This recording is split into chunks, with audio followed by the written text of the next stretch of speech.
Call this Altoona City Council work session to order for Monday, January 24th at 6 p.m. We'll now have a moment of silent prayer.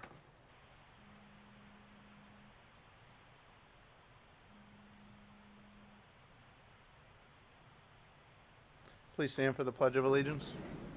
I pledge allegiance to the flag of the United States of America and to the republic for which it stands, one nation, under God, indivisible, with liberty and justice for all.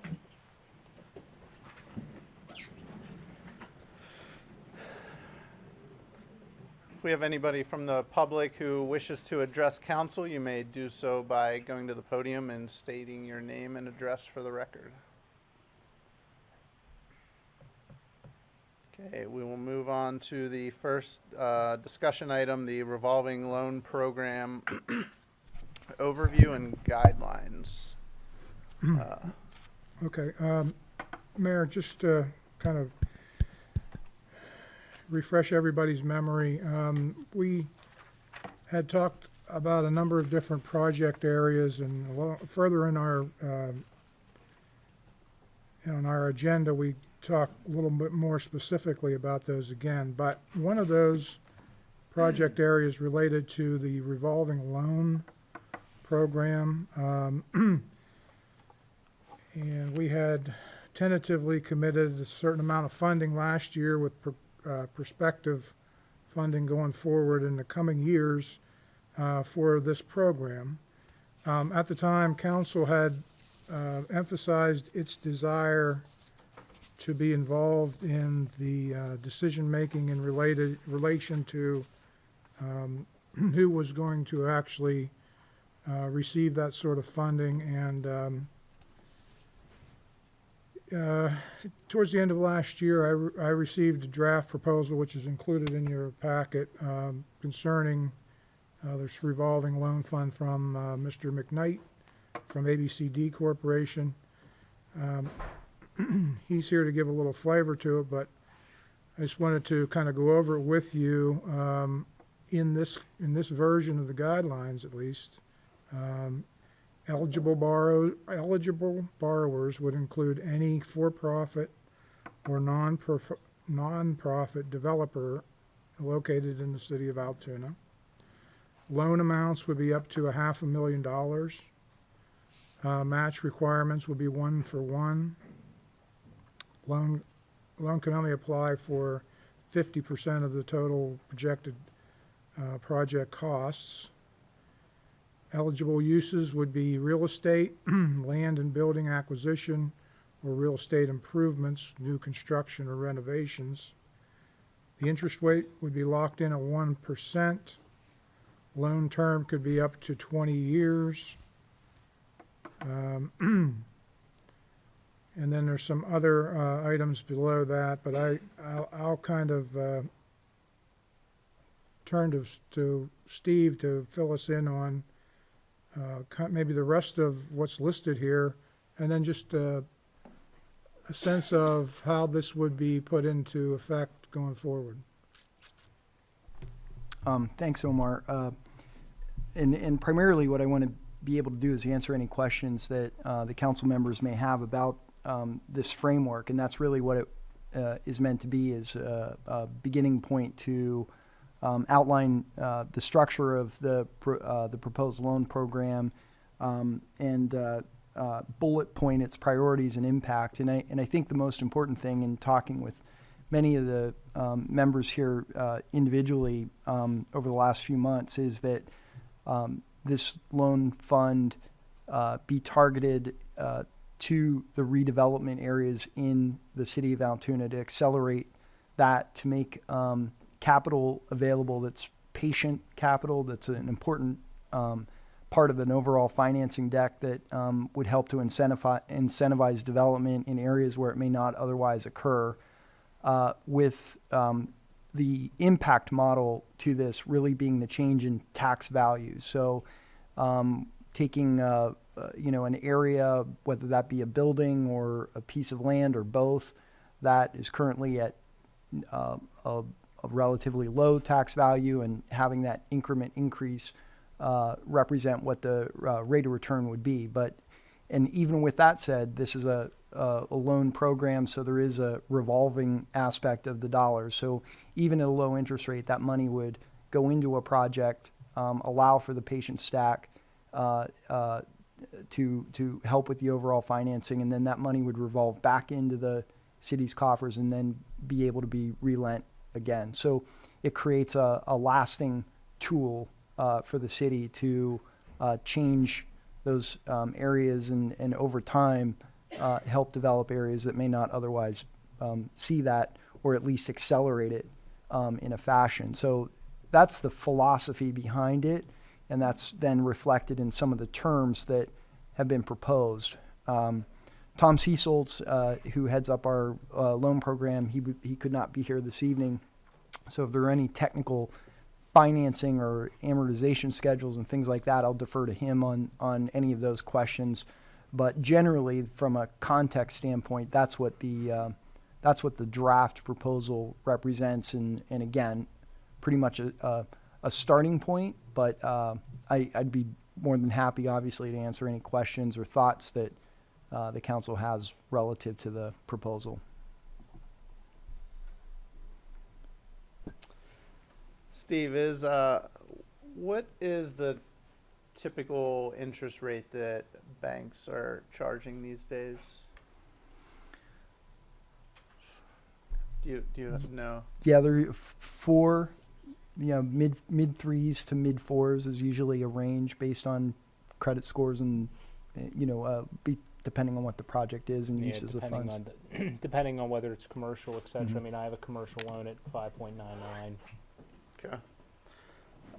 The reason I ask is because I was just at 1% interest rate. I think that's great to help people out who need access to working capital and stuff. But do you think that's undercutting in competing with the banks too much? That's a good point. The requirement and this, up to a $500,000 loan, I think we would want to always have bank participation in these projects. I mean, this wouldn't be a standalone type of effort. All of our loan programs, or at least most of our loan programs at ABCD Corporation that we manage, have to have some type of bank financing and or equity infusion into the project. So that would be the same consideration for this. All right. Thanks.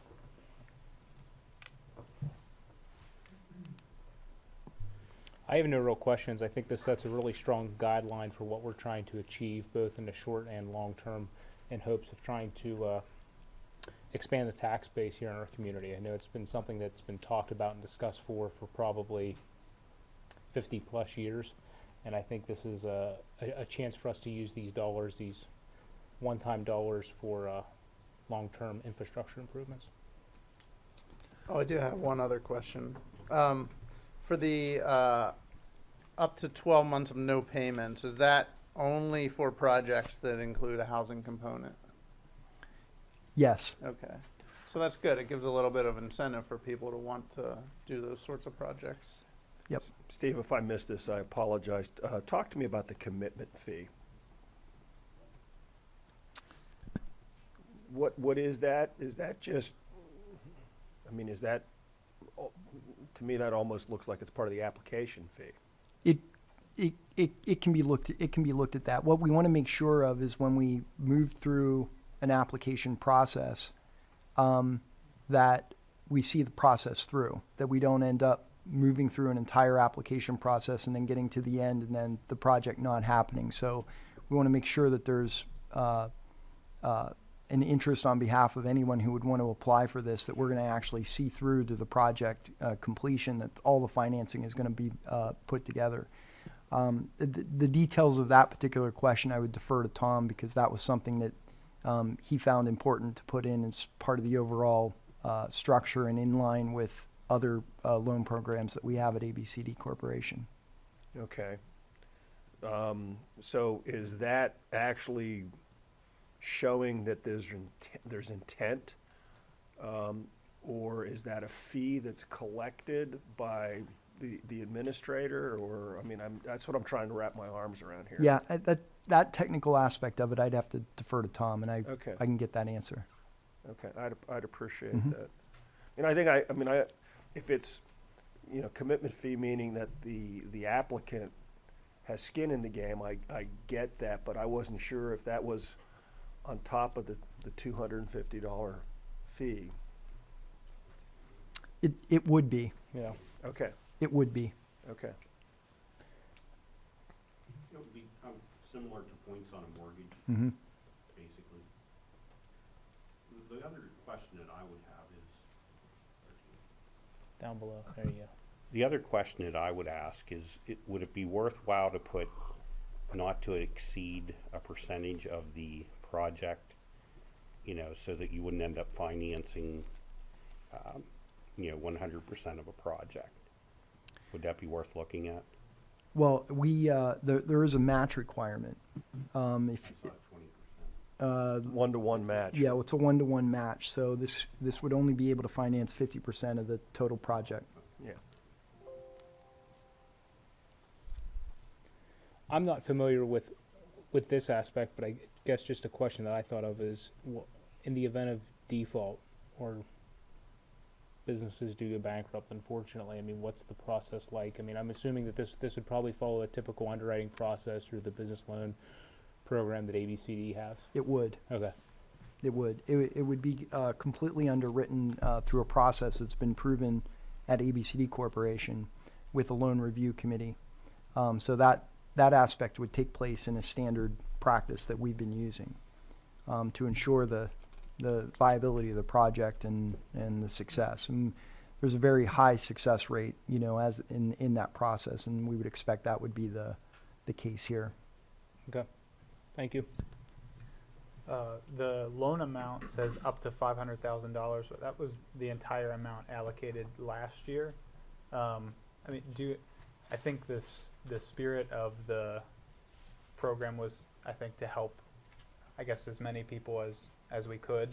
Do you envision a situation where it's all going to be allocated to the same project, at least from last year's standpoint? The $500,000 level was thought through based on the expected scale of the redevelopment project. When you look at some of these projects, even those along 11th Avenue, they're usually a multi-million-dollar stack, even for a single building.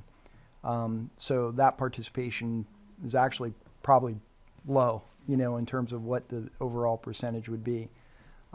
So you're looking for the largest amount of impact and turn in the tax base. So that was the thinking, that these would be a few very large projects that would be transformative in nature, and also then have the commitments of the banks and others to make sure that that money is, going to be returned and used for other projects. If I'm answering the question correctly. So I guess it's an up to amount. So there could be projects that would come in that wouldn't be looking for the full allowance.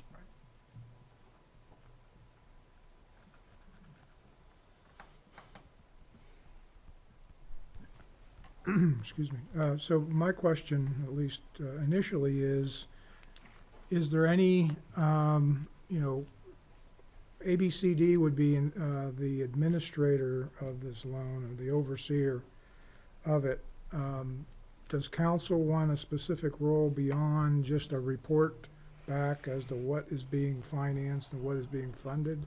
Is there an additional element that you folks would like to see? Well, let me throw out the idea of recommendations being prepared by ABCD Corp. With approval by council. I don't have a problem with that. Could I make in response to that, Councilman Kelly? When you say approval, if we make a recommendation and there's an approval process, there could be an opportunity to overturn or deny. Council would have an opportunity to overturn or deny the application process. if I'm hearing that correctly. And what we're proposing in terms of the underwriting being done at ABCD Corporation is that all of that due diligence be done outside of, once the program is approved, council would approve the parameters of the program and you accept sort of these conditions, you allow for that underwriting process to take place outside of council. We would do the underwriting. The approval would be made by the loan committee and then reported back to you for a ratification of that process, to avoid any issues that may appear at that point where you would actually be making a formal approval after the underwriting process. There's some fiduciary due diligence there that I wouldn't want to entangle Yeah, with a city council vote. that makes sense. If I'm bringing that concern forward the right way.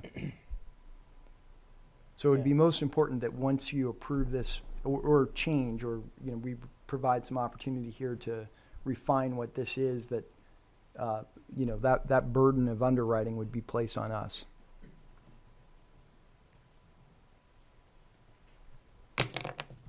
Hey guys, this is Dave Butterbaugh. I believe there should be some way of council having some input on this, whether it means having a couple of council members on that loan committee or something of that form. And I did have one question. It may go along with what Councilman Kelly was asking later or earlier. The application fee, of course, I'm thinking would be up front, but that commitment fee, would that be required upon approval of the application or before? Because if somebody finds out they're not qualified, would that then then they wouldn't have to pay the commitment fee? I can get that answer confirmed with you, Councilman Butterbaugh, but I believe it's at the time of the actual application being approved and committed at that point. It would be Cool. post the approval Thank you. process. So in that regard, I guess, do we want to have a minimal threshold of projects that you would consider, a minimal amount?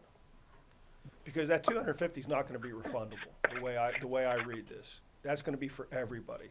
And Correct. that's not going to be refundable. You go through the process and they get the award, that 1%, that's going to be your money. That's going to be your organization's money. Correct. Okay, which I presume is for all your work and efforts and that, because there's also, once this thing gets done, there's still going to be some Correct. ongoing cost and concerns with that. So I get that, but do we want to have a minimum amount that people should apply for on this? Does that make any sense? We could. It's a rhetorical. I'm throwing Yeah. that out for the group's consideration. How do some of the Steve's? How do some of the state loans that ABCD administers? How are they modeled? Their guidelines? Or do they have? They have minimum amounts? maximums.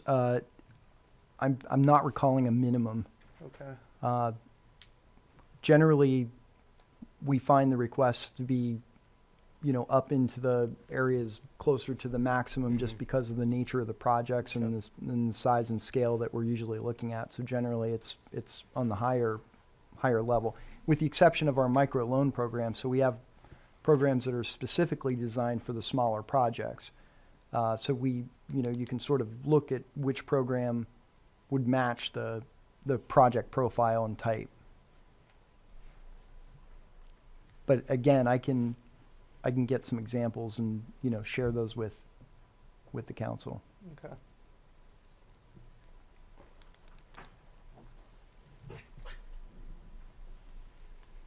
Anything else? When are we looking to ratify this? So, we're starting afresh with, and again, we'll get into this a little bit later with these projects, but I would think the sooner the better. We'll move into construction season here shortly. The money that has been identified for the prior year has not been distributed. So pending a decision on exactly what to do with these guidelines and any changes that may come out of this meeting. So I guess, to summarize, the sooner the better. Okay. I mean, I guess, and again, I threw out the idea of council having some type of say on this was because when I look at this, we're giving you the money, we're gonna approve the guidelines, you're good to go, and then we're done. Now, if council's good with that, great. But if you feel that we wanna have something, or as Dave Butterbaugh said, maybe, we have some representation on the loan committee, but I just think we need to know that rather than, we approve these, this proposal, maybe like at our next meeting, and then we go, oh, by the way, boy, I guess, we're done. We don't have any more say in it. Yeah, And I just, yeah. so it's just something to think about, and I don't know, I'd ask our solicitor, I mean, is there advantages, disadvantages to keep this at arm's length, that, we don't have a vote on which projects get. Yeah, I mean, as far as any potential claims of, conflict of interest or things of that nature, I think, given the fact we're dealing with, ARPA money, the council's gonna be answerable to the feds as to what exactly did you do with it, what was it used for, things of that nature. So I think there needs to be a certain element of accountability by ABCD Corp to this body, so this body can satisfy its obligations in that regard. What Councilman Butterbaugh referenced, I think that makes some sense to me. The body itself is not taking votes yea, nay on each individual project, but there's representation there, and I think it also would go to the spirit of these funds, as far as, hey, we're giving it to a municipality, but you have to use it for certain things, and you're the ones that are answerable for how it's being used. So Steve, back to that then, so let me ask you, would this be a function of ABCD, would this be a function of GADAC? It would be a function of ABCD. Okay, and have you given thought as to what group or, who would make these decisions? It would be the loan review committee that would do the underwriting of the application. Okay, so, and you have a set loan review committee now? We do. Okay, Primarily made up of banks. okay. Are you able to tell us who's on that committee? I could get you that list. I can't off the top of my head, Okay. but they're most of the major bank representation on the loan review committee. Would there be an issue if we were to, because Mm-hmm. ultimately we're responsible, if we had a representative on that committee, would there be an issue with that? I- Specifically yeah. for this, money, money. other Right. monies, Yeah. that's, I don't see an issue with that offhand, but I think that would be a pretty reasonable approach. And I want to add that when the way this process would work, and we sort of outlined it there in short bullets in the last section there, but any application made to this loan fund, we would immediately be communicating through the city manager's office that there's an application received. This is the profile of the application. This is the project area. All of that information would be shared up front prior to us getting into the underwriting to make sure that that application is qualified and meets the guidelines that we're discussing here before we would move to the underwriting phase. And that's the part that I'm talking about in terms of the approval of the underwriting. That's the sort of sacred area that we would want to make sure it's only evaluated based on the financial wherewithal and the conditions of the project, so we can apply the standards that we have. I wanted to make that comment. Having a representation of the council on loan review for these projects, I don't see that as a problem. I just need to confirm that with our executive committee, make sure there are no bylaws issues there that would cause an issue, but I don't believe there are at this point. Yeah. okay, So- and, No, go. I'll go and then I'll shut up for a while. I just All have right. one question. No, I'm sorry. Sorry, Joe. At my age, you have to blurt You're stuff good. out so you forget about it. So, I think it would be good if there's no conflict. At first blush, my thought is, our mayor is our full-time elected official. He is on the ABCD board as it is, and I would suggest that the mayor be the person that sits on that committee, so that the.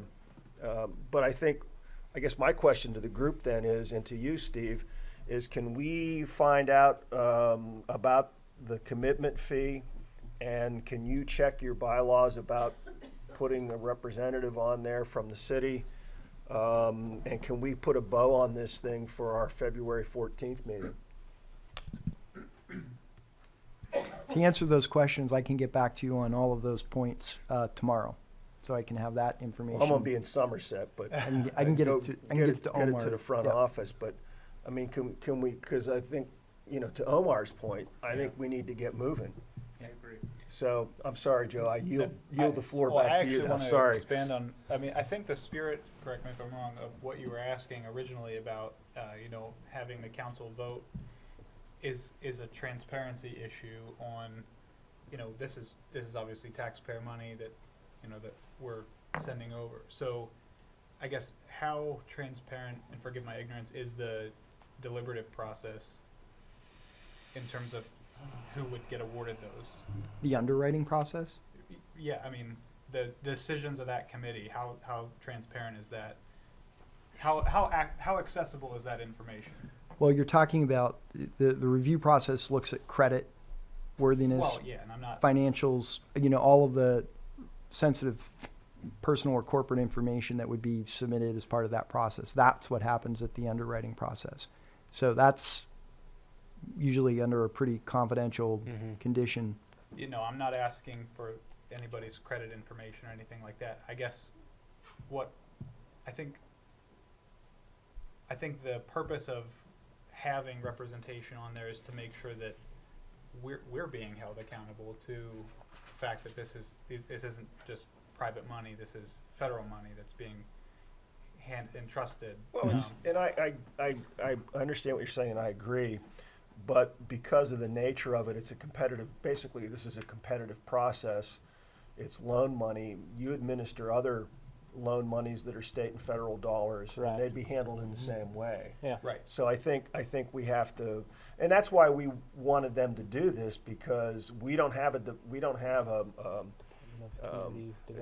capabilities to handle that in-house, and we haven't, and we look to them to do that because of their expertise. So, but I think we want to make sure that we're being prudent in the use of this money, which is hence why having somebody on the loan committee. But I think they're not subject to sunshine, and none of those other programs will be subject to sunshine either. No. No. So. I think this is the most important part of this from a transparency standpoint is that the projects that come forward to utilize this have to meet these guidelines that you're talking about now, and that will produce the impact that you're looking for and the change in value within the city. So all of that information is shared up front. And to make sure we'll say, this is the project, this is the proposal, this is what the intent of the project is, this is the potential change in tax value, total project cost, all of that would be covered up front. And assuming that those guidelines are met and this is a qualified project, we would begin the underwriting process at that time. Mayor, are you okay with me giving you another meeting to go to? Yeah, that's fine. No, I actually think that's the appropriate way to do, and following up on what David had suggested. I was going to recommend either the mayor or Omar, since they're both on the ABCD board.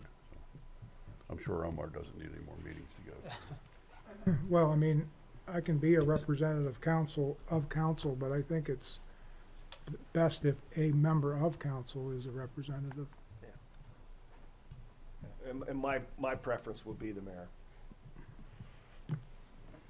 Okay. Thank you. So let's try to get this wrapped up and on the agenda for the Valentine's Day meeting. All right, we will move on to item letter B, Business District Grant Program Overview and Review. Okay, so this is another item that was identified towards the end of last year, business district revitalization.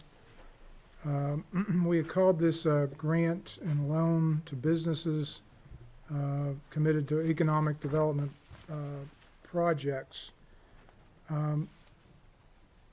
After thinking about this over the last couple of months, I mean, we have a loan program. I actually would like the council to consider this to be strictly a grant-funded program designed for small businesses. So I know we all like to see our city grow and prosper, there's no doubt about it. And clearly, economic development's a big part of that.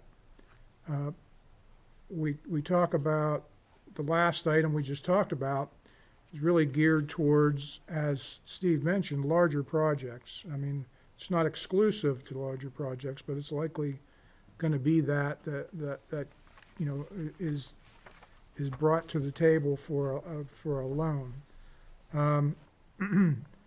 But this would be something I think where it would be geared towards small businesses. You know, the person that wants to set up a shop downtown, you know, unique type shop. That's just, you know, in my mind. I know I had sat in on a zoning hearing board hearing months ago and there was a gentleman there who had a food truck. You know, he wasn't using it as a food truck, he was using it as a restaurant in his backyard. And the question came up, you know, why have you ever considered, you know, going into a regular brick and mortar establishment? He said, yeah, he did, and he was, but he wanted to, you know, he really didn't have the funding is what it amounted to. So I'm just using that as an example of someone I think that could benefit from a program like this, and certainly just a very simplified example of that. So you know, council doesn't have to make any decisions about this, but we do have it here as a, you know, business district revitalization project funding mechanism. I talked with Mr. McKnight. He referenced a certain program that existed during the CARES Act, I believe, and a type of grant program that would, you know, in the application, for example, you'd have to identify, you know, the contact information, company information, type of ownership structure, description of the business, financial information, employment data, any other type of assistance that was received. You know, describe how you've been adversely affected by the pandemic or the economic impact of the pandemic. And if so, you have to just, you know, provide a description. And then provide a number of other supporting documents that would help push the applicant through the process. And again, it's just a thought, but again, we have identified this as a project, and I just need a little guidance on how we should go forward with that. Omar, would this only be limited to businesses in downtown? Is that what you're proposing? No, so we call it business district revitalization. We could identify a business district, or we could say the city of Altoona is our business district. I would think we could make it that broad. Okay, that's all I was it's wondering. Omar, I think that's a good idea, what you just said, because I believe we should do this citywide, because our business district is redefining itself in a good way by growing and expanding not only in downtown Altoona area over by Jeff Long's New Greystone and 8th Avenue with New Green Bean, but also along like Broadway and Juniata and what would be considered downtown area of Juniata along Chestnut Avenue, and we see expansion and success in all of those areas. And then there are other areas of the city also that folks may be looking at. So I definitely believe it would be important to make this a citywide opportunity. Yeah, that's why I asked for that clarification, Omar, because I was, the way you've made it sound and the way that it's even worded as business district makes it sound like it's targeted towards downtown. But yeah, I don't think we should be, certainly not penalizing, businesses just because of where they're located in the city. We want to be able to help all city businesses out. So I'll ask Mr. McKnight, do you think that could fly, so to speak, for what we're talking about here, to identify the entire city as the business district? Yes. No, I think that's a good way to look at it. And the example program that I provided was the CHIRP program that we manage for the county. That was a roughly $1.3 million grant program that had this application that Omar was referring to in place and filtered through. And so we had some experience really doing that for the first time at that kind of a scale in a very short period of time to get the dollars on the streets for that type of program. This, again, the idea here would be up to council to take this and modify the CHIRP program or make sure that you're achieving the goals you'd want to achieve in terms of the types of businesses you'd want to affect, or all businesses, any type of business, what amounts, up to amounts, which the CHIRP program had various levels of grant awards based on need as identified and answered in the questions. So there's a lot of different ways we can look at this and come up with ways to shape it. Now, would this program also, would this be administered by us, or would this be under the Development Corporation's purview as well for administration? For the administration, it would almost have to be through ABCD Corporation, although I think the city would have more input into development of the application and oversight of the specific grants that are involved. I guess Would this be something perhaps that as we develop our planning department, would this be something perhaps they could also be involved with? Yes, Councilman Butterball, I would think that they would necessarily be involved in it, at some point along the path.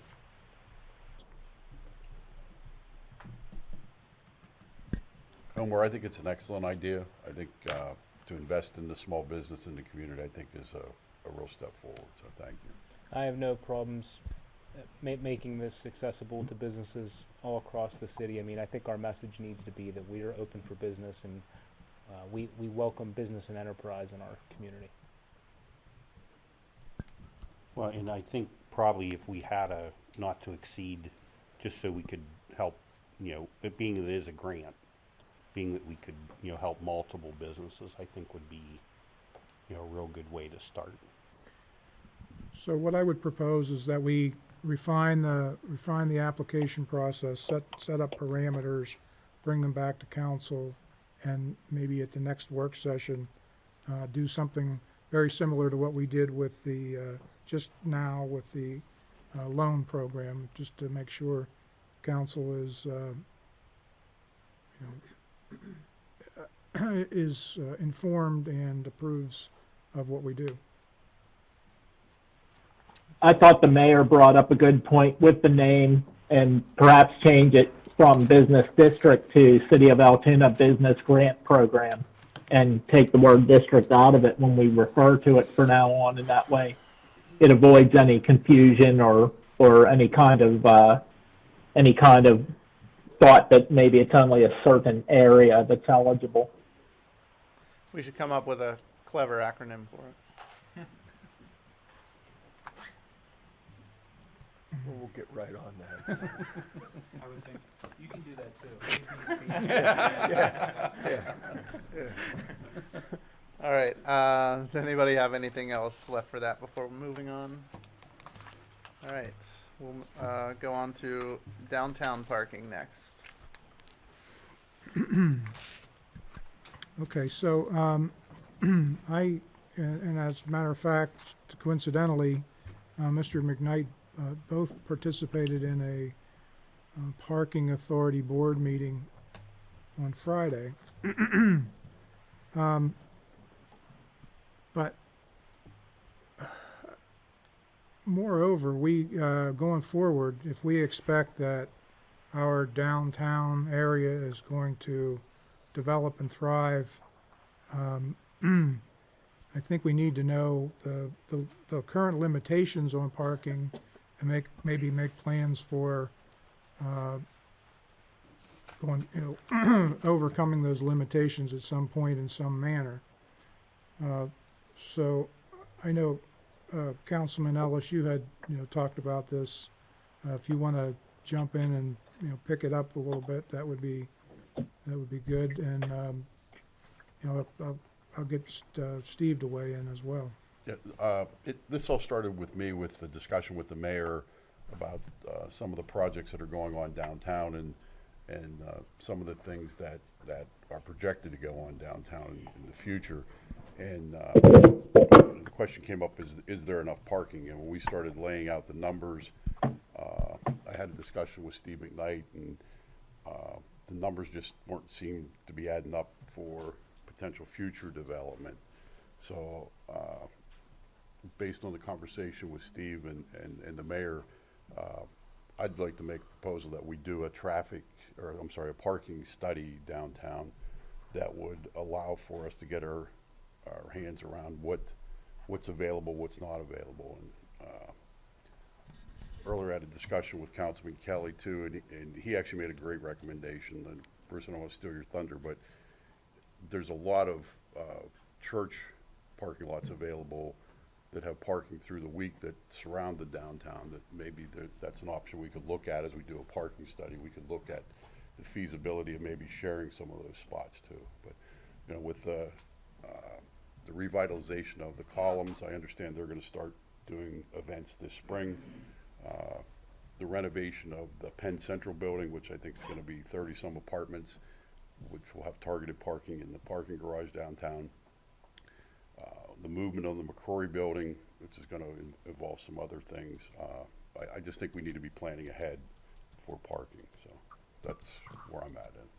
Yeah, I think you bring up a good point, Councilman Ellis. This has kind of been an attitude of we'll deal with it when we get there, and I would say that we're there. Yeah, I agree. I think a good, go ahead.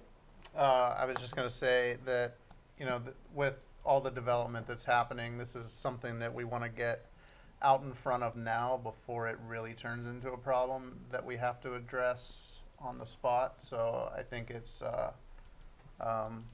good idea for us to take the steps now to look at what we can do there, or what we should do there.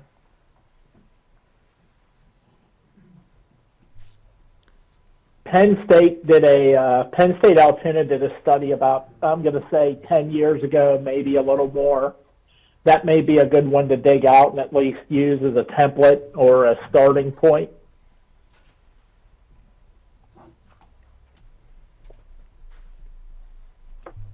Actually, Dave, I think that was actually more recent than that. And they looked at, as I recall, they were looking at weekday and peak times and what was available in the various lots. So from this discussion, what happens next?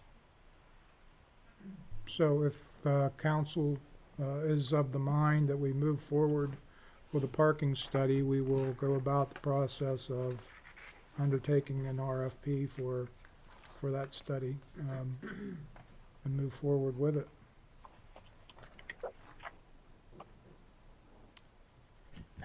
follow up on what Bruce just said, though, I think it's important that the study include not only daytime parking down there, it should include evenings and overnight parking with injection of more apartments in the downtown area. So.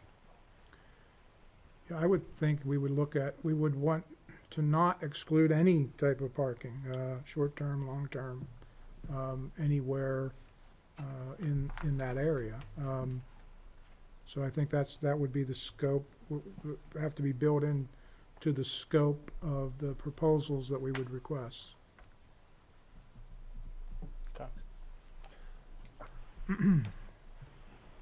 Is council all right with that, and we'll move forward?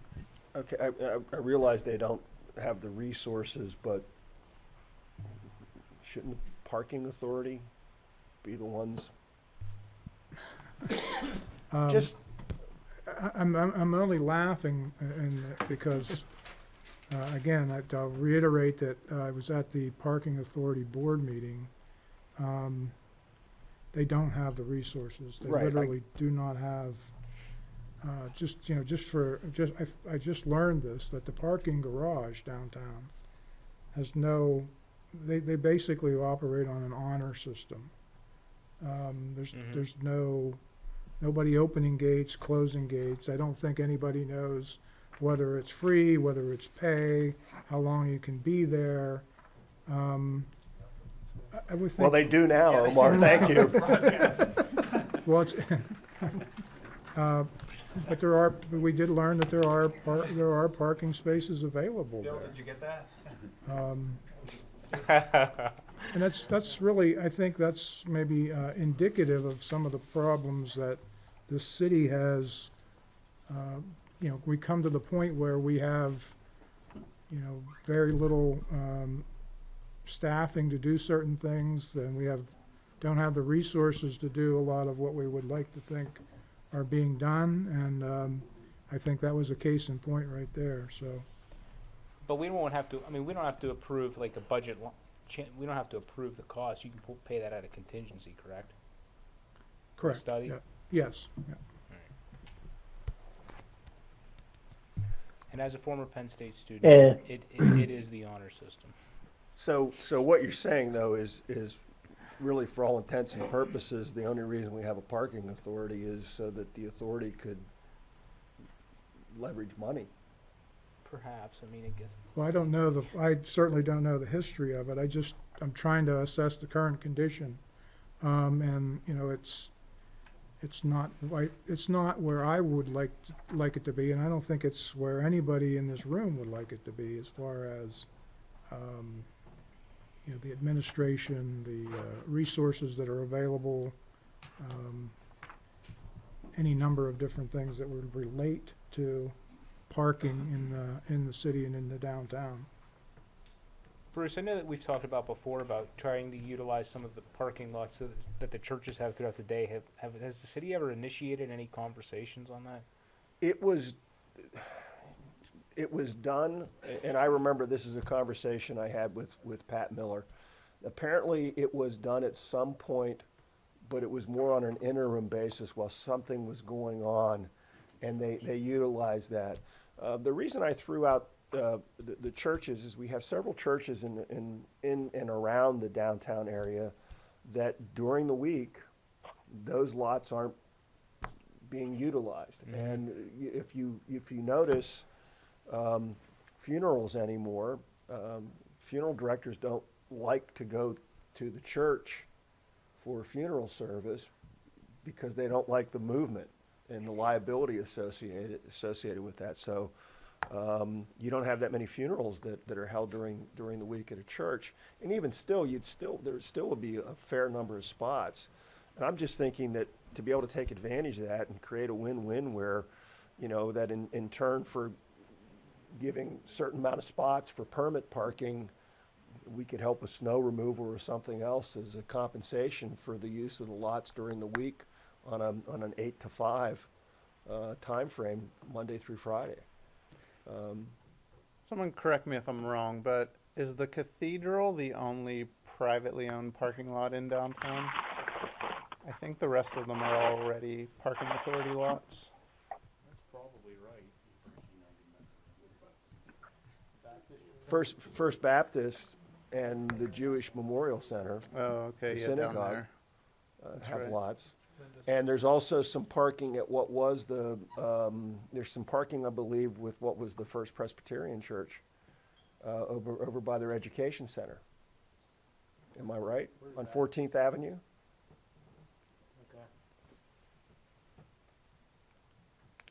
I don't know. There's I believe, a private parking lot, and it's not, I don't think it's affiliated with any, religious organization, but it's catty corner to City Hall.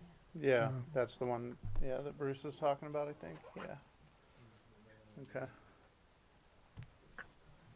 Unfortunately, this is one of many discussions where we really miss Pat Miller, because when it comes to the parking authority, he was our liaison and go-to guy and did a lot of the heavy lifting there, and just proving that that's big shoes to fill once again, because definitely want to make sure we work well with the authority and see what direction we want to go next there. Could I make a comment to that? And I appreciate that, Councilman Burbaugh. But I want to make sure that everyone's aware that we've developed a strategy here in light of Pat's passing last year, and we're continuing to have representation, albeit non-voting, but strategic advisory role for ABCD to continue to attend the Parking Authority meetings, communicate on the downtown projects that both that we're touching and or aware of, and that's been accelerated here in the last really just few weeks as more projects begin to sort of materialize, and we're looking at more of a realistic impact that's going to happen here in the next year. So we're at the table. We're going to continue to provide whatever support Vicky, the office manager there, needs. Omar, as he mentioned, attended the meeting. So we're going to double down on all of this, especially in light of Pat not being here and taking a lot of that institutional knowledge that we don't have. So we're learning a lot quickly. Yeah, Champion Life Church is what used to be the First Presbyterian Church. And I'm looking at Google Maps. I mean, there's some parking with what used to be that church's education center, which was originally William F. Gable's mansion, by the way. That's where he lived on 14th Avenue. There's your history lesson for the day. But there's some spots there. I don't know what that's utilized during the day, though. So, but again, that's something that could be taken into this study. So, I mean, if there's because what's going to happen, what'll happen if there's a parking lot during the weekday, and if I don't want to pay to park down here, I'm going to try to park my car in there until someone tells me otherwise. So, I would think that at a minimum, we probably ought to start looking at the parking garage and seeing what we could do to tighten that up down there, and get, whatever gates would cost, or, a card system to get in and out. And I don't know that, do they already have that for the surface lots on 12th or 10th Avenue? Yeah, it's not clear to me yet exactly how anything works, other than the garage is, it needs to be, in my opinion, needs to be automated. I think probably the users would benefit from that, and just knowing, hey, it's like any other parking garage you probably ever run across.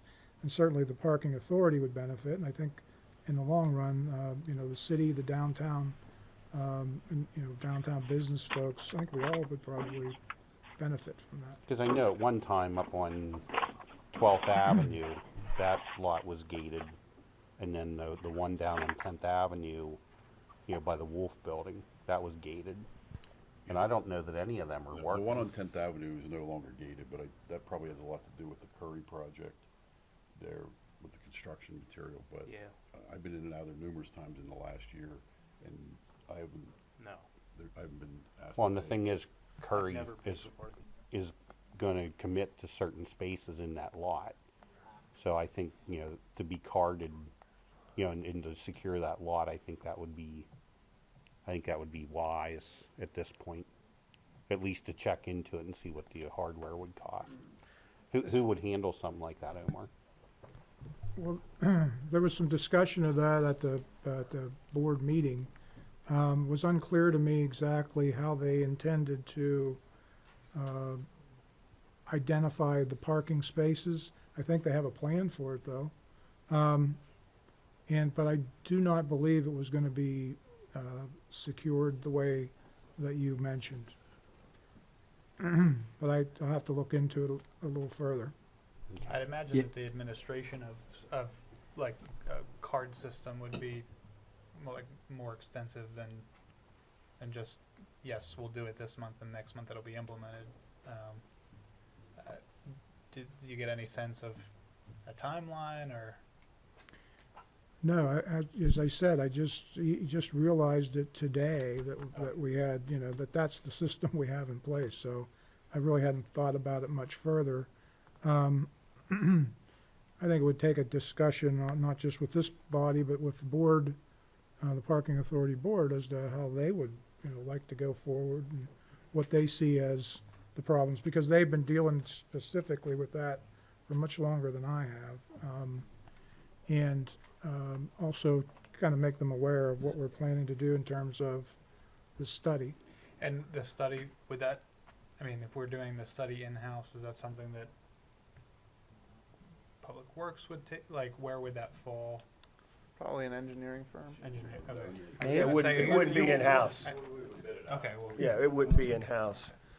And, okay, so first and foremost, we have to get a handle on the parking situation and responsibility on that. And then the study would be a second issue. So, Yeah, I think having a system for the garage, with the arms that operate is helpful. As far as the parking lot off of the 10th Avenue Expressway, I don't recall the story of what happened with that, but I know that we looked into removing the gates and the little booth that's there. And I think there's issue with the electrical that runs underground. I don't know if Nate, do you know anything about that? Is that ringing a bell with you?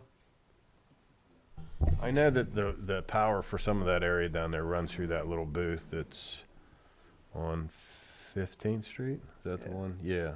So, but I think I remember that they were going to, it's pretty much antiquated and it's been removed because the equipment was so old that last I heard, Curry's were going to tear that out as part of their. Okay. It has been removed. Okay. So that is no longer an option. That's lot 16, as I'm learning. And lot 16 behind the Vipom building is a bit of a special circumstance because of the number of spaces that are dedicated to customer parking. So there's a lot of throughput in that particular lot versus all the other lots that are much more monthly leases and or potentially pay to park for folks that are coming in and sitting for a period of time. But there's a lot of throughput in lot 16. So the parking authority plan, as I've again am discovering and knowing that there's going to be even some modifications since the last meeting, have delineated areas where the customer parking will be, and then the leased spaces, especially with the Vipom building, because that's the big crunch that it will be happening once they turn the lights on in the building in March. so Steve, let me ask you a question. I told you were going to be pretty much the whole agenda here. Wasn't there at one time, and does it still exist, that Station Medical was actually using some spots over in the Boyer Candy parking lot? I don't know. I mean, I thought that was the case, that they were using actually, the lot that is across from Boyer on Margaret Avenue, and they were using some spots way in the back there. Yeah, I thought that was the case, and I also thought that they had made arrangements with the Railroad Museum that they were having employees park in some of the Railroad Museum's parking. Bruce, the last time we were in Boyer's to go into the store there, they cut that lot in half, and it's chained off. You can't go back the whole way like you used to the railroad tracks. Okay. It's only about maybe a third of what it used to be now.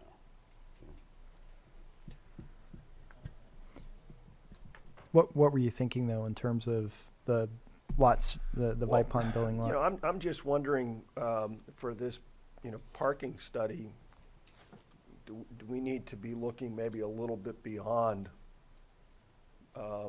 just 11th, 12th Avenue and maybe expanding that out a little bit?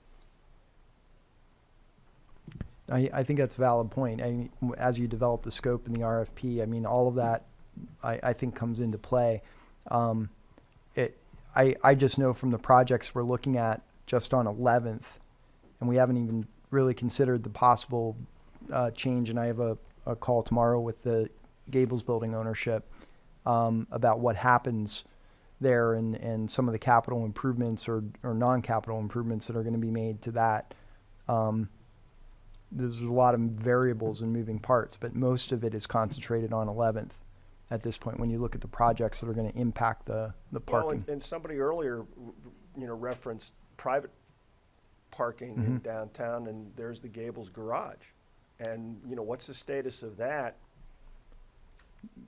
Exactly. That's That's part of, it's going to be part of the puzzle.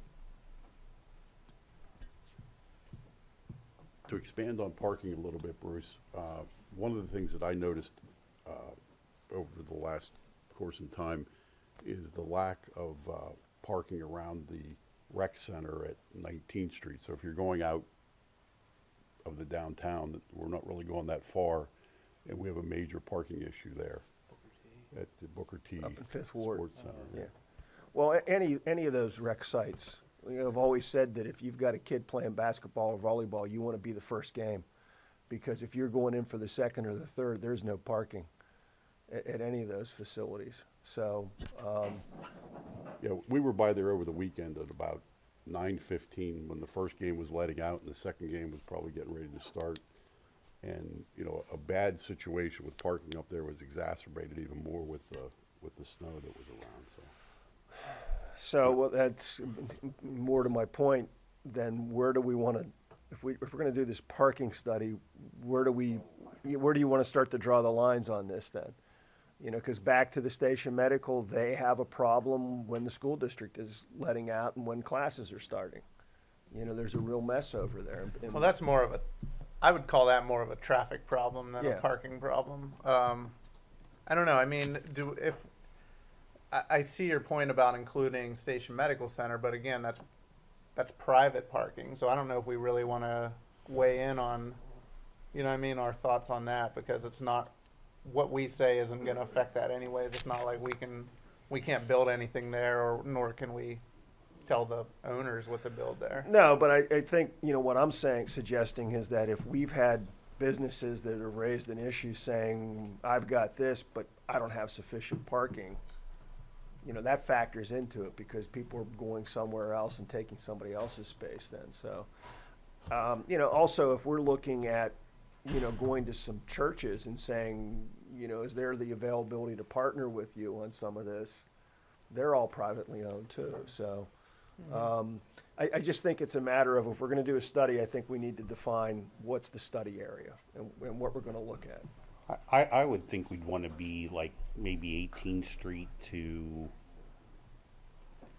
7th Street, 8th Street.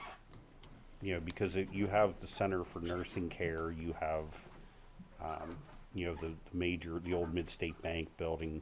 I mean, there's other properties down in that end that also need parking. The Masonic building, so I would think you'd want to define it and keep it maybe from 13th Avenue, both sides, like the alley on 13th Avenue, down to 10th Avenue, somewhere in that area.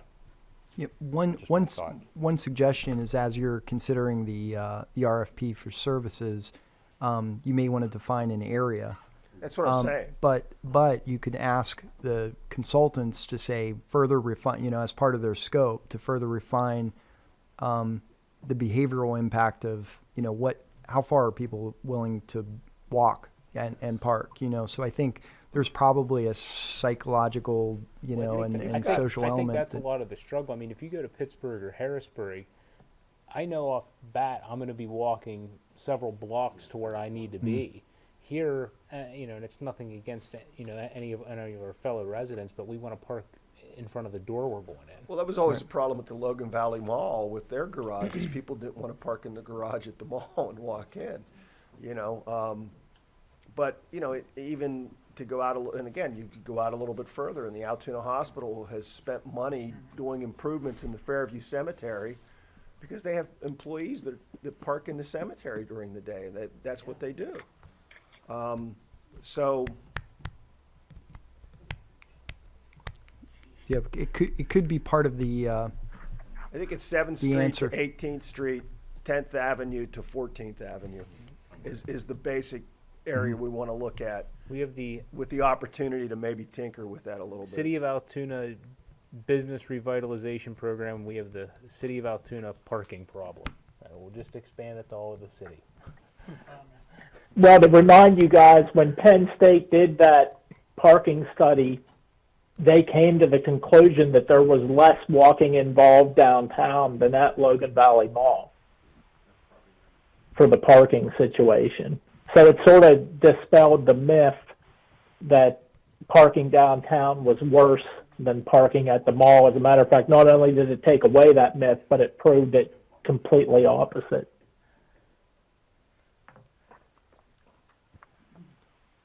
And I think the one thing that's going to determine, you know, like the old Penn Central building, people aren't going to want to live there and carry groceries 2 blocks, you know. So, like, as you're doing those projects, parking is going to have to be defined, I would think. You know, the columns, the Penn Central building, those type of things. Those parking lots need to be defined where down on the other end, you know, with the Vipon building, you know, those are defined also, but, you know, they might go a little bit further, you know, like they did the other lot up on 12th Avenue. So if you're living in the building, you probably want your parking closer. If you're working somewhere, there is the possibility of going a little bit further out. Okay. Omar, you clear as mud on this? Yeah, so where are we with this, and what are we doing? Well, I mean, Councilman Kelly, I think you defined the area. And more to Councilman Ickes's point, I think we could expand it to the whole city because there are parking issues in every neighborhood as far as that goes. But that's not what we're talking about here. That's what I'm trying to identify, Yeah. like the core business area and where we're trying to, you know, we want to see some things happen in our downtown so that the downtown becomes a focal point for the community again. In order to do that, we have to help that along. Right. So, but I mean, to me, I think that's the definition of the area we're starting with is 10th Avenue to 14th Avenue, 7th Street to 18th Street. Are we okay with that? And then, how do you want to proceed with doing an RFP? So, we'll work up something, with that in mind, put the scope together. I'll probably work with Steve and Nate, and maybe other members of, the staff in-house to come up with exactly what we think. I can circulate it to council to take a look at if you'd like, you know, if you'd like to have input.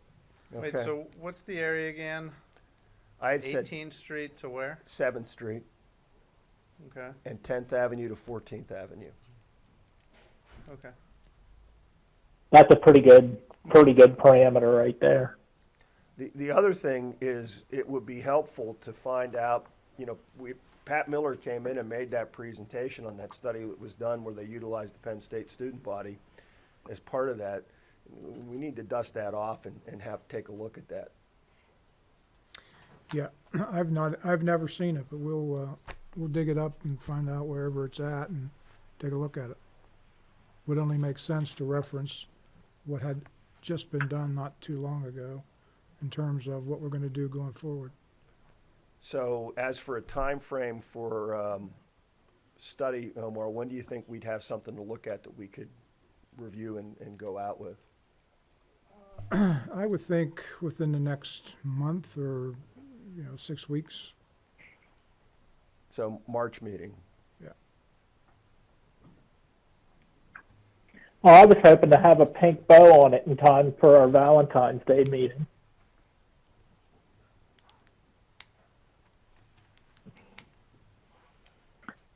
March meeting sounds good. What are you asking? For what? Oh, I'll fill you in. All right, anybody have anything else on the downtown parking? All right, we'll move on to Arpa project review. Okay, so another attachment there, and I referenced it earlier, was the specific recommended uses of ARPA funds. I think what we need to do is revisit this, at least in part, before we move forward on most of these areas. And I don't have any recommendations at this point. I can kind of upgrade or update these. But I do have one specific recommendation, and that is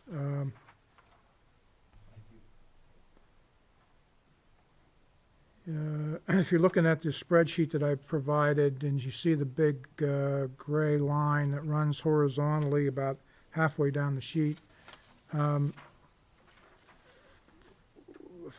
fifth item down, it's listed as City Land Bank. So we've identified a lot of money to go into the land bank for good reasons. However, I've come to learn that it may be more beneficial to designate the money to the redevelopment authority rather than specifically to the land bank. And I say that because if we have money that's sitting for land bank purposes, it can't then be used by the redevelopment authority for any other purpose. I was at a couple of recent redevelopment authority meetings. One of the consultants that's working with the redevelopment authority, who has worked in Westmoreland County, for example, and other land banks around the state, said you're going to kind of start small and go from there. So the idea would be if the redevelopment authority needed the money, but it was all sitting in the land bank, it couldn't pull that money back out for any other purpose. But if the redevelopment authority said, we need this for land bank purposes, it could certainly use any and all of that money for that purpose. So I would just recommend the change in designation from city land bank to city redevelopment authority. So what are the needs that that the redevelopment authority has beyond land bank? With these dollars.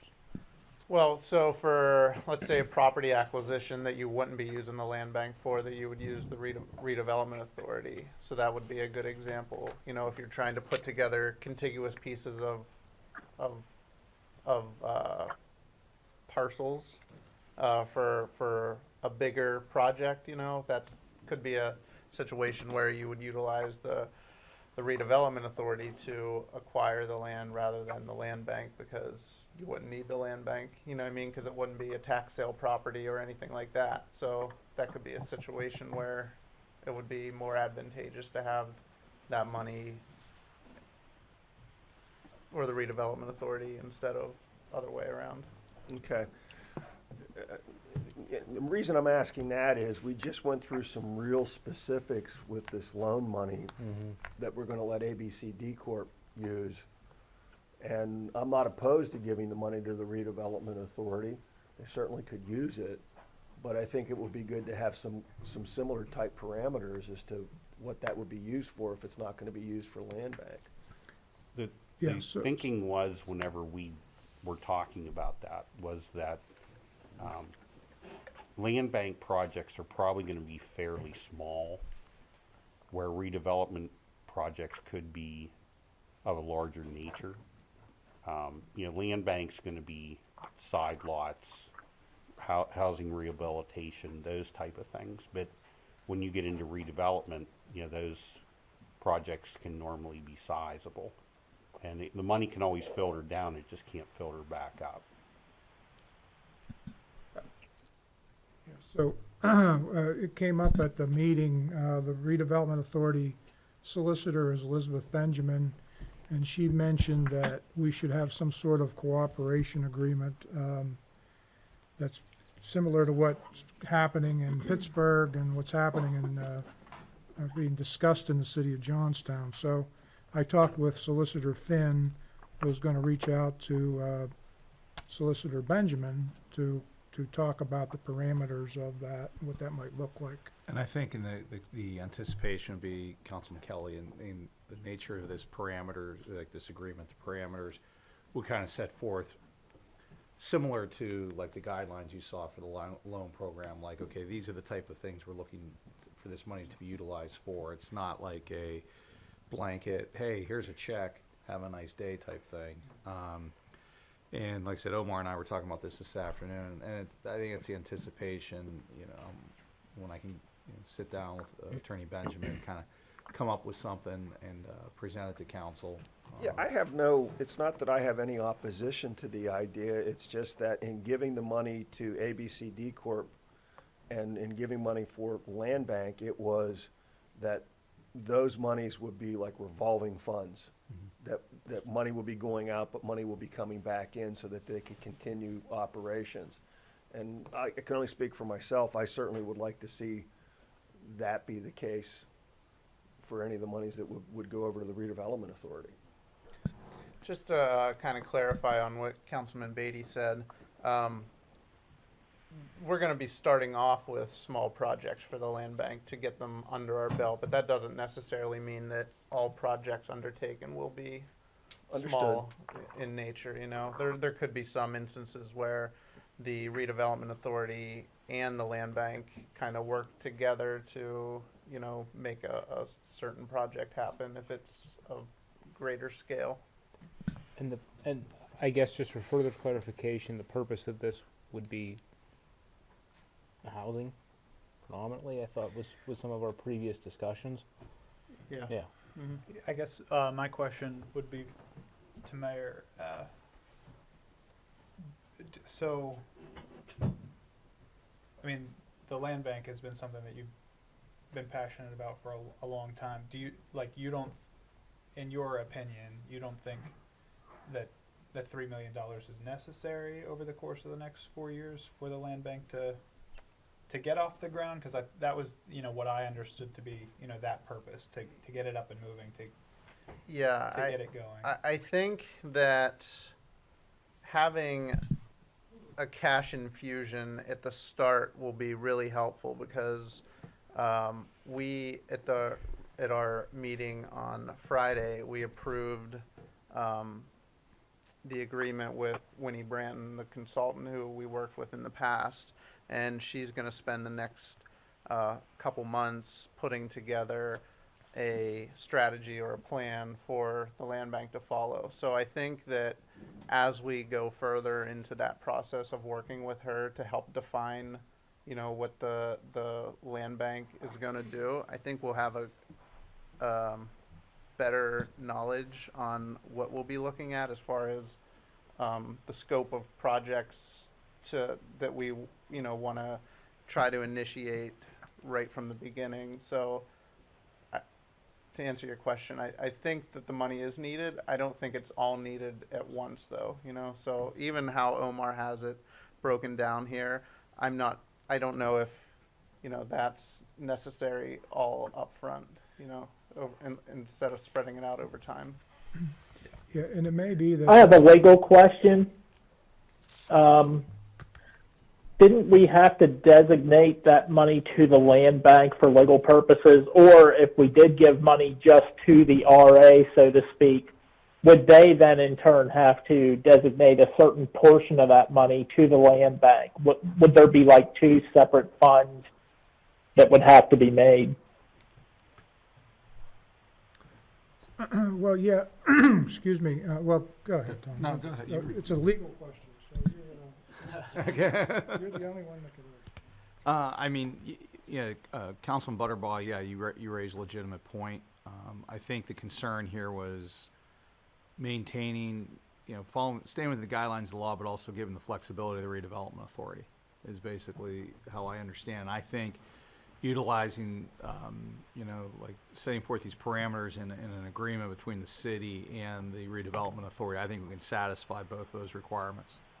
I think I would prefer to see what you were talking about in terms of like if the land bank if we're developing a plan for the land bank and understanding how much we do need up front to get that moving before giving anybody kind of carte blanche to do what they would with any sort of money. I'd like to see that program, given that it has had quite a bit of time and attention from this body, to make sure that it has the resources that it needs to get up and moving.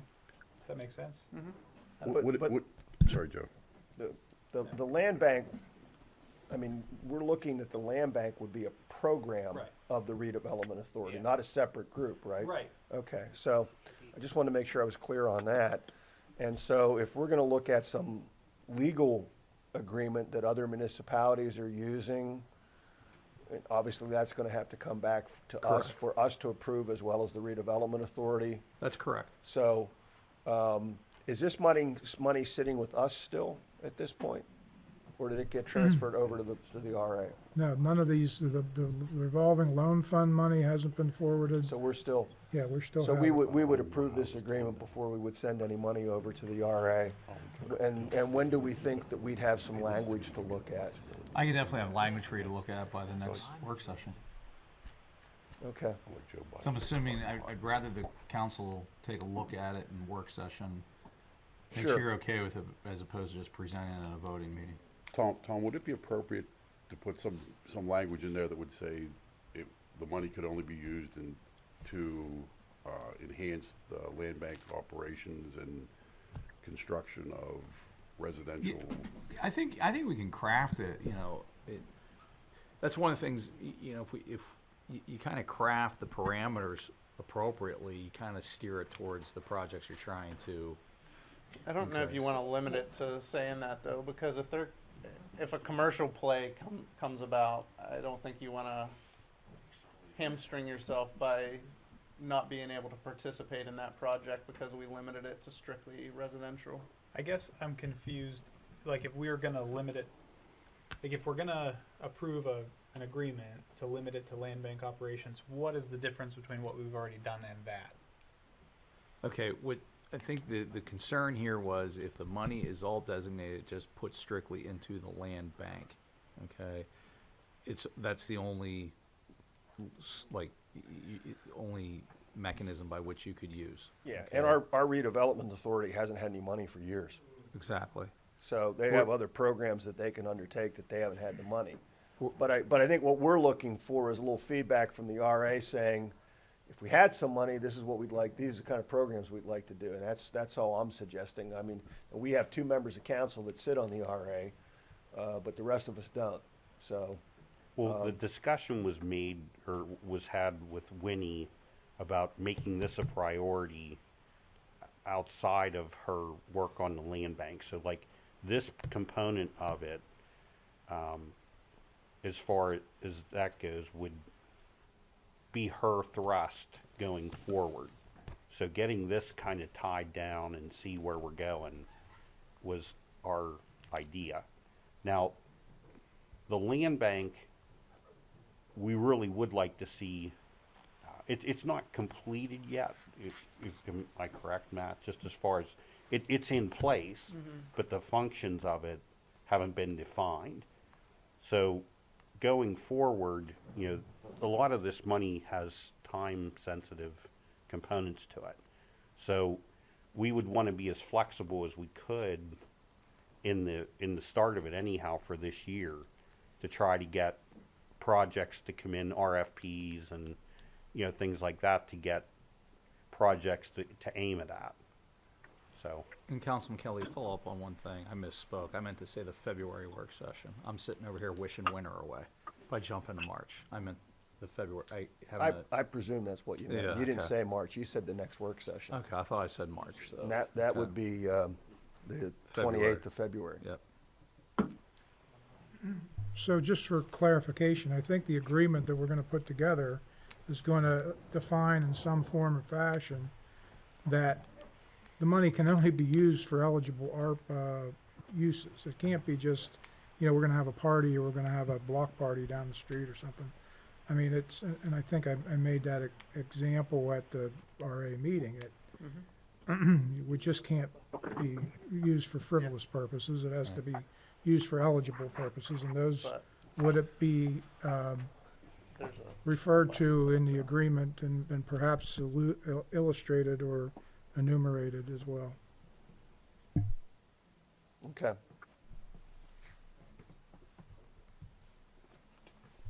I would think the function of the RA in general is eligible. and just to clarify, when that money goes to the RA, there's gonna be separate accounts set up, land bank, RA account, so that money is gonna be easily traceable through, like, that's gonna be ARPA money in the RA.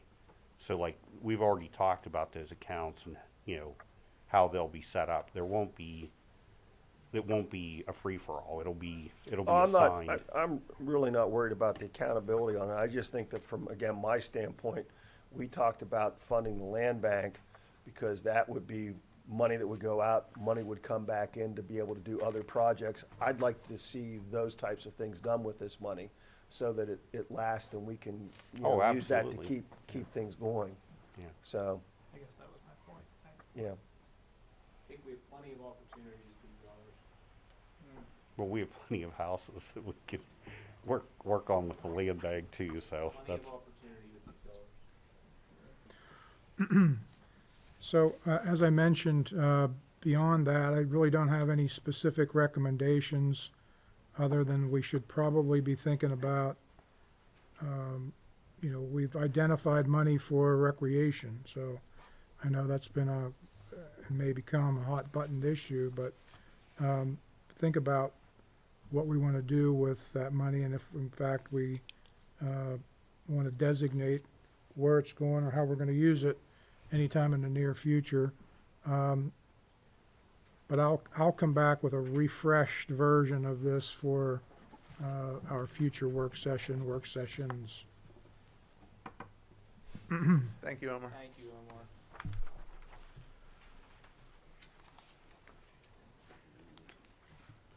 Okay, moving on to the Second Amendment Sanctuary Agreement and Resolution. Council, what this arises from is on the November ballot, as you will recall, in all the municipalities throughout the county, was a referendum, basically whether or not that municipality would be a Second Amendment sanctuary municipality, and as such would enter into an intermunicipal agreement as far as not utilizing like the municipality not utilizing any of its resources to you know, with respect to enforcement of any statutes passed after November 2, 2021, which are violative of the Second Amendment. That referendum passed in the city as well as basically every municipality in the county. So last month, you know, we had a meeting with you know, the various solicitors to draft an agreement as to what this would look like, this governmental cooperation agreement. And what I presented to you here today, the first page is just the resolution, but the pages thereafter, that would be the agreement. And as you will note, that agreement pretty much just mirrors the terms and conditions of the referendum itself. Just by, you know, way of background, that, you know, there is a previous U.S. Supreme Court case that held that the federal government cannot mandate or require a local municipality to expend resources to enforce federal gun laws. So that was been previously decided by the U.S. Supreme Court. So is in that, with that background and looking at the referendum, I believe, you know, this agreement as set forth, I think is appropriate.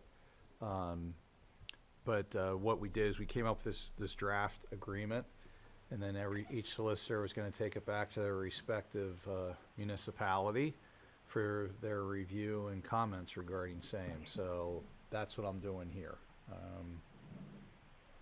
You know, it is something, since the referendum passed, it is something we're required to pursue. So, But this is language that every municipality in the county is looking at. yes. Okay, and because we're tasked with this, because of the referendum that was passed, is there a time frame that we need to act by this on?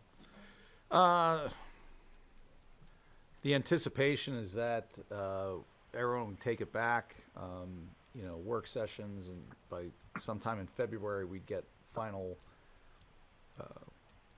word as far as what everyone's saying about it, with the hope of getting this thing passed in, you know, if not February, in March. Was there any reason why this couldn't be on the agenda for the February 14th meeting? The only thing I would need to do is just verify that there's not going to be any changes from any other municipalities. Yeah, is that enough time to do that? As I sit here, I'm not exactly certain, because as I understand it, there are some of the municipalities, particularly the smaller ones, that don't necessarily have work sessions. Okay, so then maybe we're safer if we just put this on the agenda for the March 14th meeting.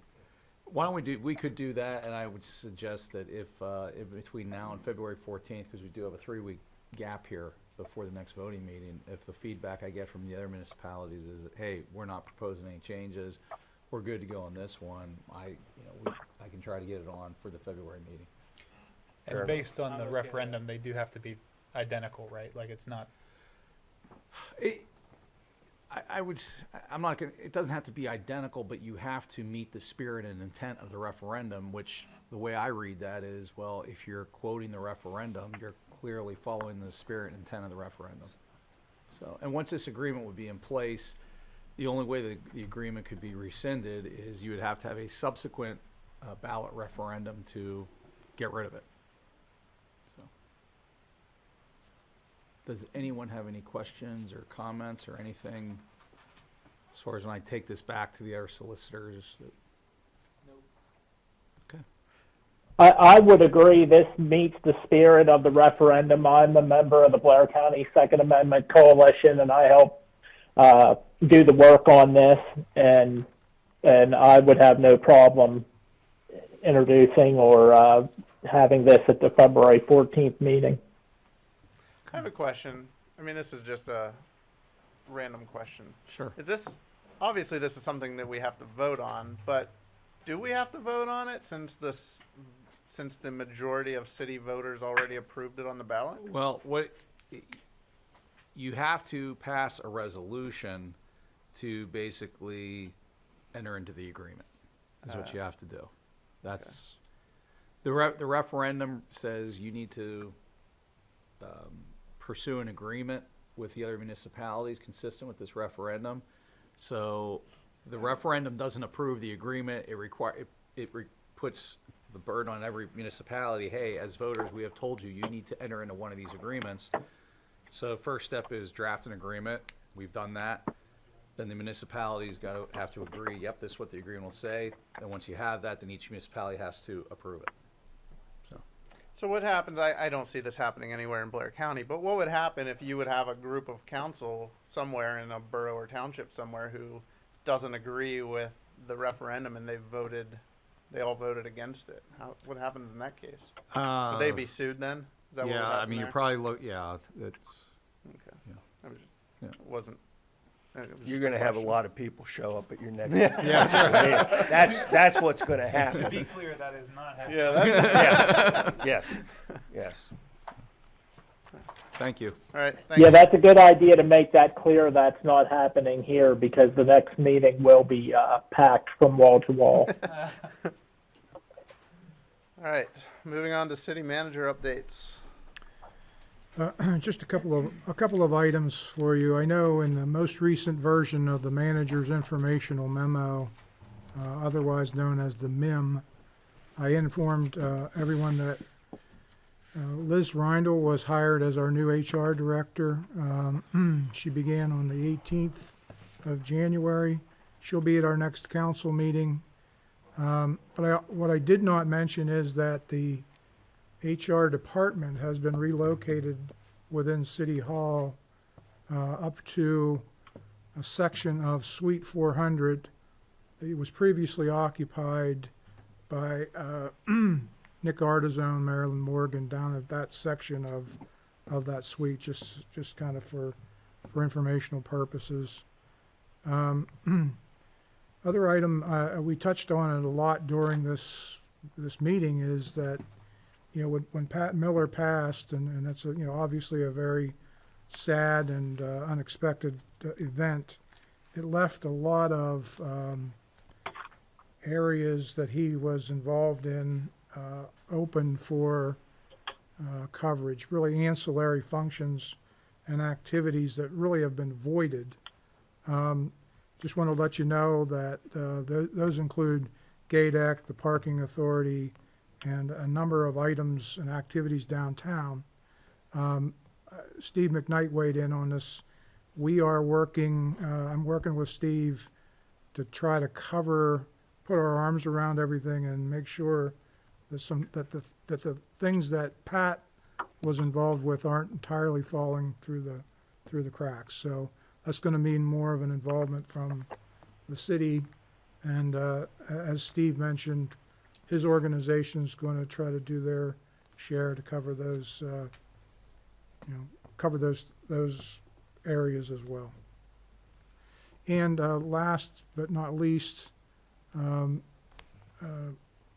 Councilman Beatty and Councilman Ellis, along with the fire chief, and I went to view the McCrory's building today.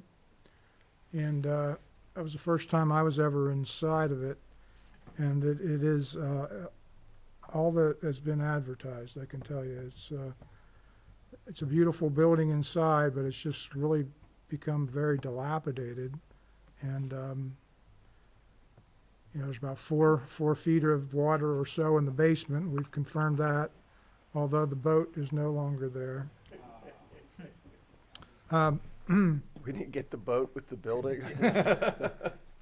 Yeah, one thing they Attorney Finn, we need one- to talk to you about that, so that's. Well, kind of on a somewhat humorous note, when I was contacted by Attorney Ford that the owner wanted to get some personal effects out, that was one of my questions: does he want the boat? So I said that kind of facetiously, but And the answer, I think, is he must have. So, but that's all I have. All right, thank you, Omar. Moving on to council discussion items. Councilman Kelly? Thank you, Mayor. So just to recap a couple things from tonight. So the loan program with ABCD Corp., we can look forward to at our February 14th meeting, having the guidelines up for a vote. The downtown parking, you'd said we'd look to go out for, maybe be ready to look to go out for an RFP as early as the March 14th voting meeting. The agreement with the RA, we're talking about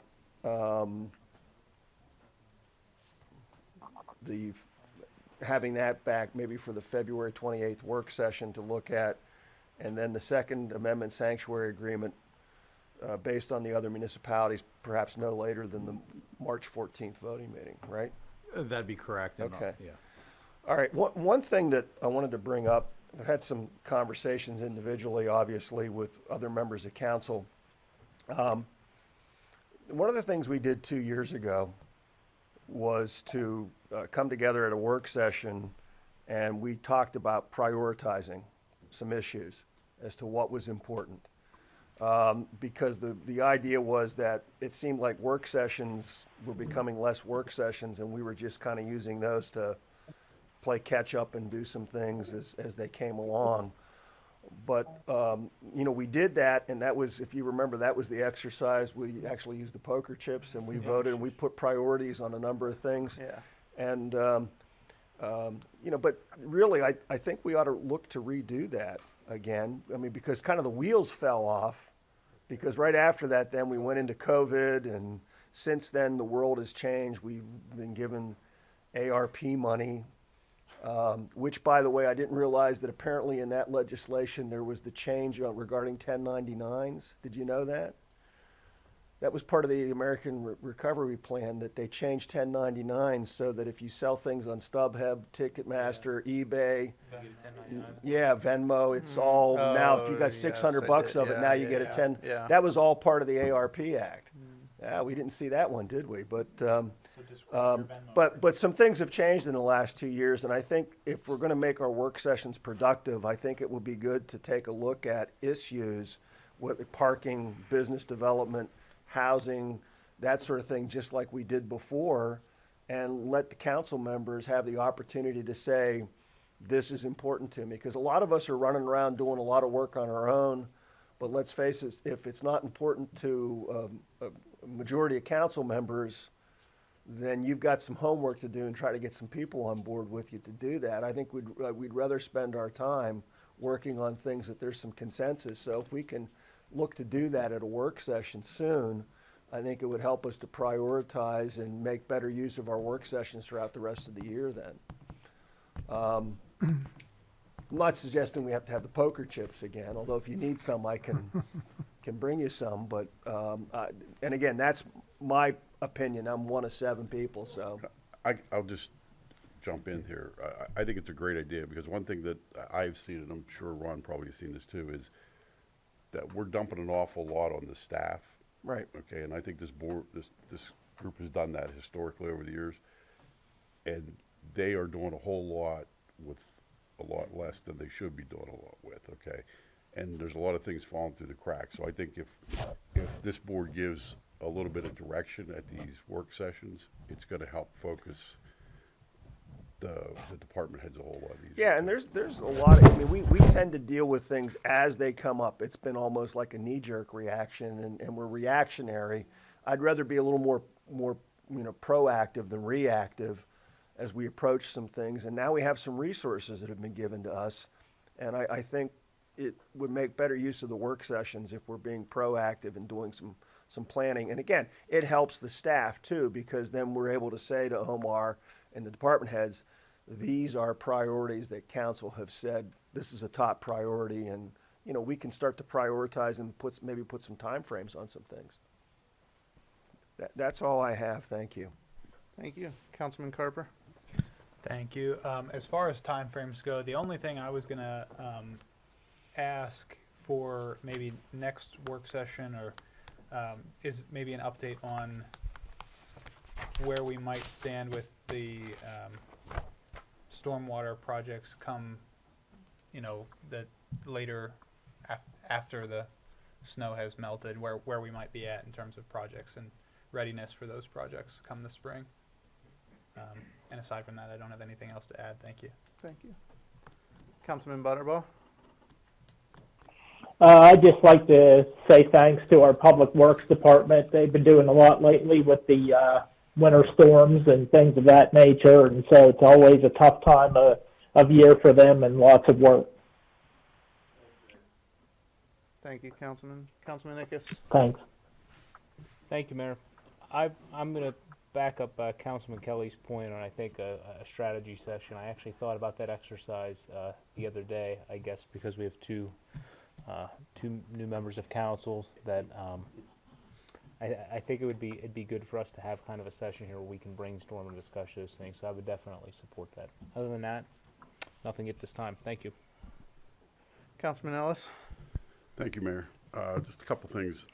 Just want to thank the department heads and Omar for organizing our orientations. They have been very informative and enlightening.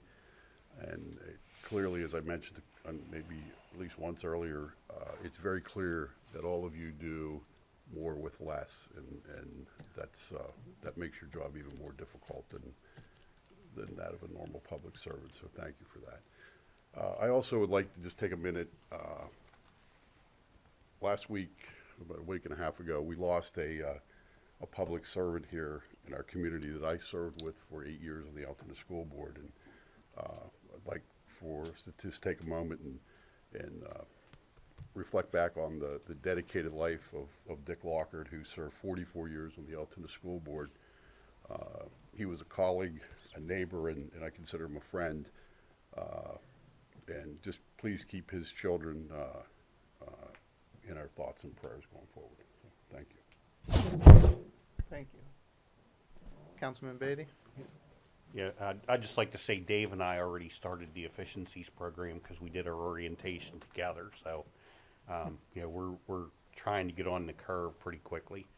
But I think going forward, you know, we have a lot of work to do in a short period of time. And I think, you know, making it an efficient exercise would be very helpful to everybody. And I just wanted to thank Linda. She coordinated everything for us. And Omar, the police, and the fire department. You know, these last couple weeks with the roads and that have been, you know, especially Public Works for all their hard work. So that's it. Thank you. Thank you.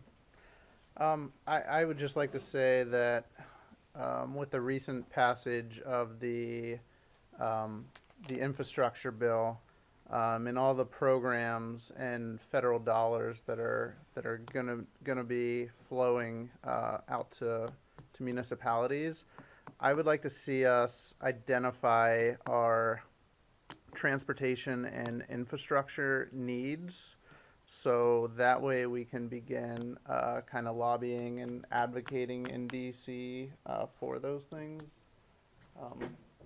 So there's going to be a lot of programs available, a lot of money. I shared with you guys last week about the RAISE grant that's going to be opening up soon. That's one that I think that we should definitely be aggressively trying to go after. So yeah, I just think with everything else, all the other different pots of monies and programs, I think it would be important if we have kind of a prioritized list of what our transportation needs are here and what we can be going after. So that's all. We'll open it up to media questions now. Bill?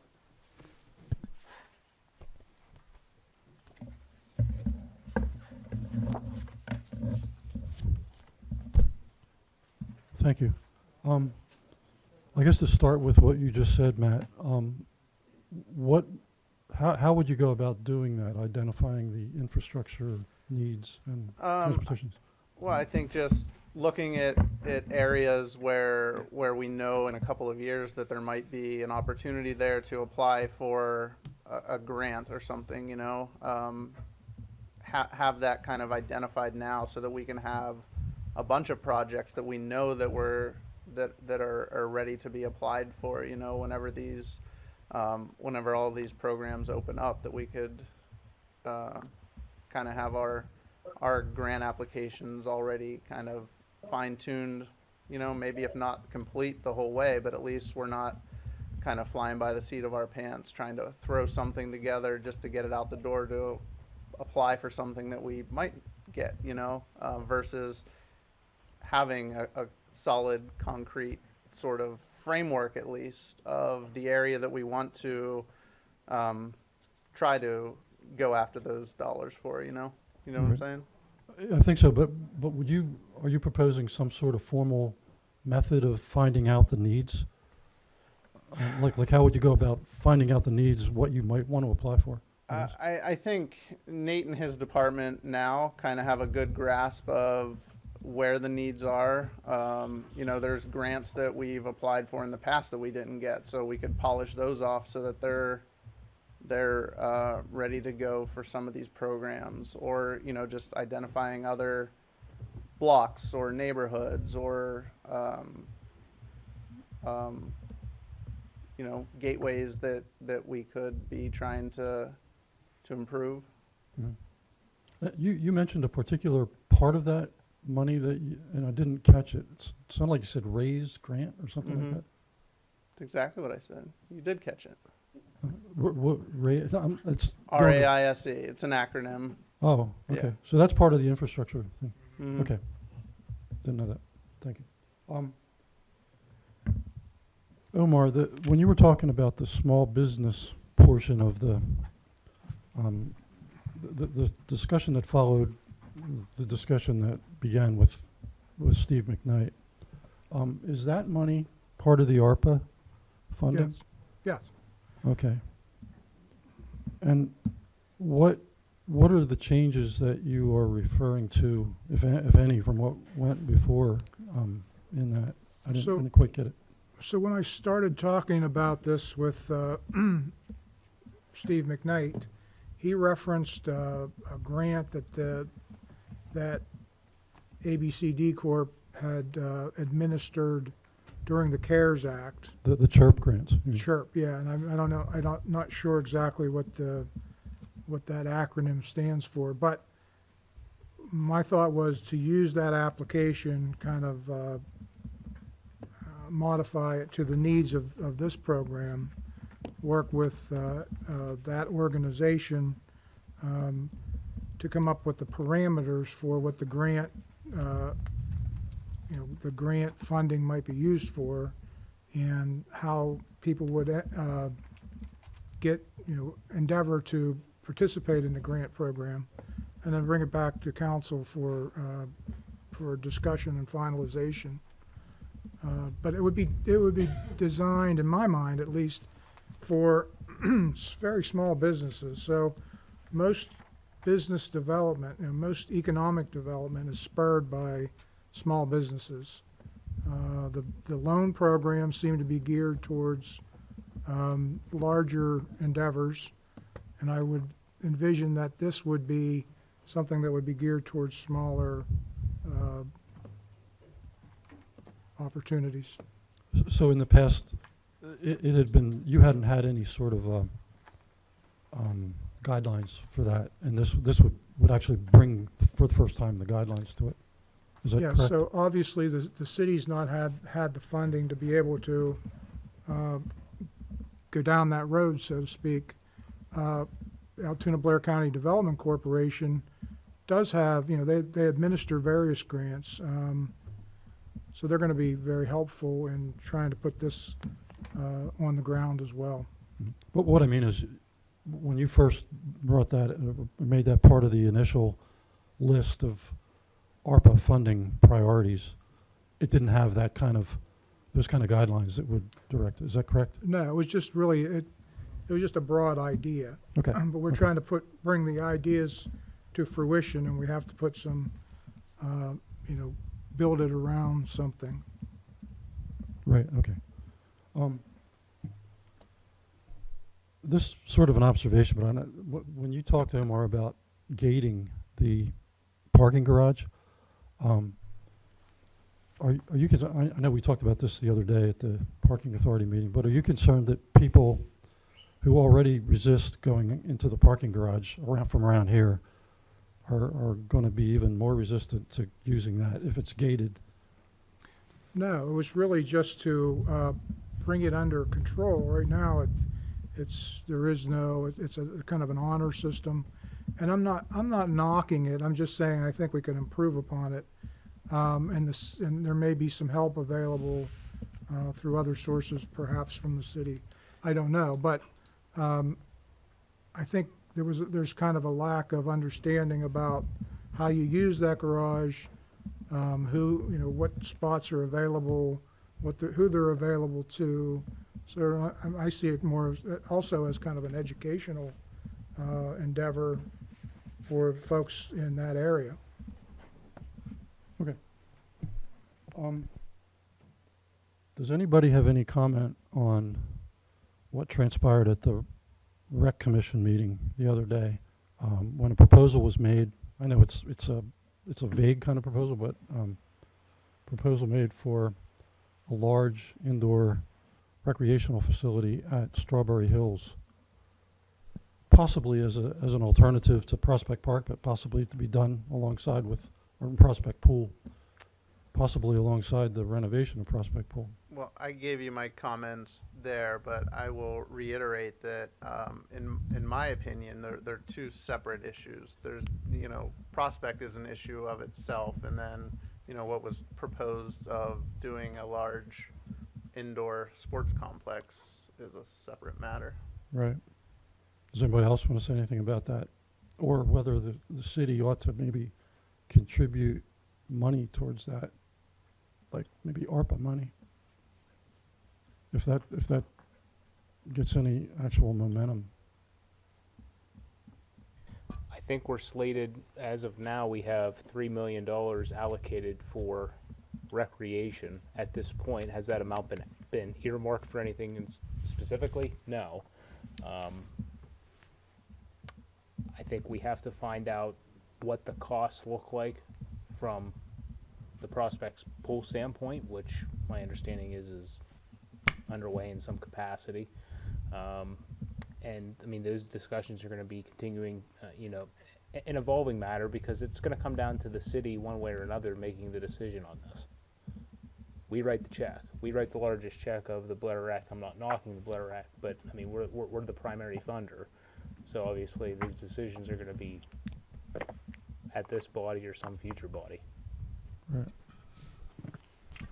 Bill, I'll just say that it is the responsibility of that intergovernmental agency that's made up of the school district, the township, and the city to provide recreation within those geographic areas and of responsibility. And the Prospect Pool falls within that group, and I think there needs to be serious attention given to the needs of the people who live in that, particularly that geographic area of the city. Meaning Dutch Hill area? Yes.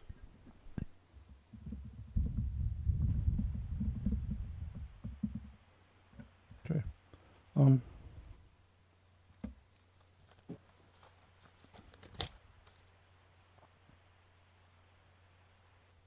Sorry. Oh, one, I know Steve isn't here now. I'd ask him that.